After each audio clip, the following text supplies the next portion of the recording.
In the ancient world, there were gods who ruled over every corner of nature, from the towering mountains to the deepest forests. Among these gods was Artemis, the goddess of the hunt, protector of the wild, and guardian of all things pure. She was a virgin goddess, fierce and untamed, and those who respected her were blessed by her protection. But to cross her was to face a wrath that no mortal could withstand. Actaeon was a young man from the highlands, a hunter with unmatched skill and a heart full of pride. His name was known across the land as a master of the hunt. He had no fear of wild beasts, and no creature could escape his sharp eye. But there was one thing that Actaeon did not understand. Even the greatest hunter can fall prey to the very forces of nature he seeks to control.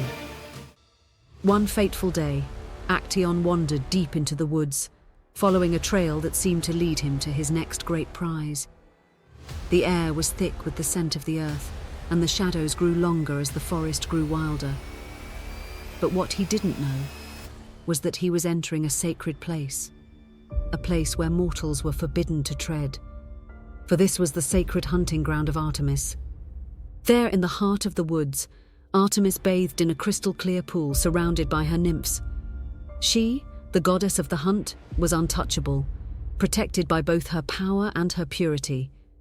It was a place where no mortal was meant to see her, a place where her beauty was hidden from the eyes of men.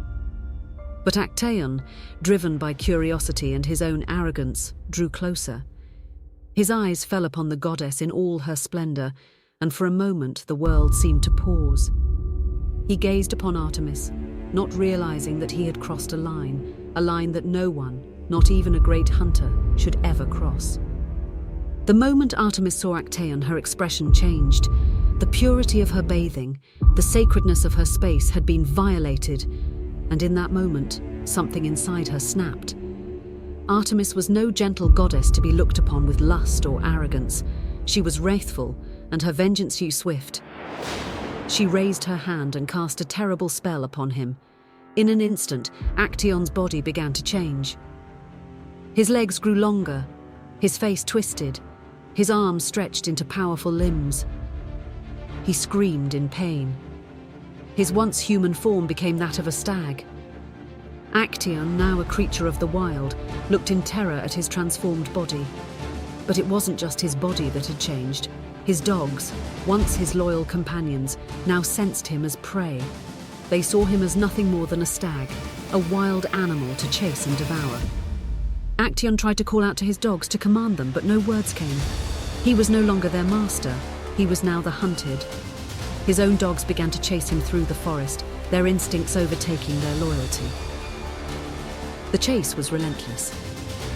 Actaeon, once the proud hunter, was now fleeing for his life, his own dogs closing in on him. In the end, there was no escape. The dogs, sensing nothing but the scent of prey, tore into their former master. His cries echoed through the trees, but no one was there to help him. Actaeon, the great hunter, had become the hunted. Artemis, though she did not rejoice in the death of a mortal, showed no mercy. To violate the sacred, to disrespect the gods, was a crime that could not go unpunished. The tragic story of Actaeon is a warning, a reminder that some boundaries should never be crossed. The gods are not to be trifled with, and for Actaeon, his mistake was not one of strength or skill. It was the foolish belief that he could look upon a goddess without facing the consequences. In the end, his pride and his curiosity cost him everything. Zelene of Nemea at your service.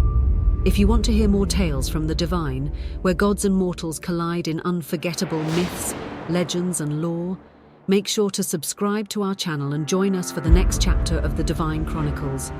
You won't want to miss what's coming next.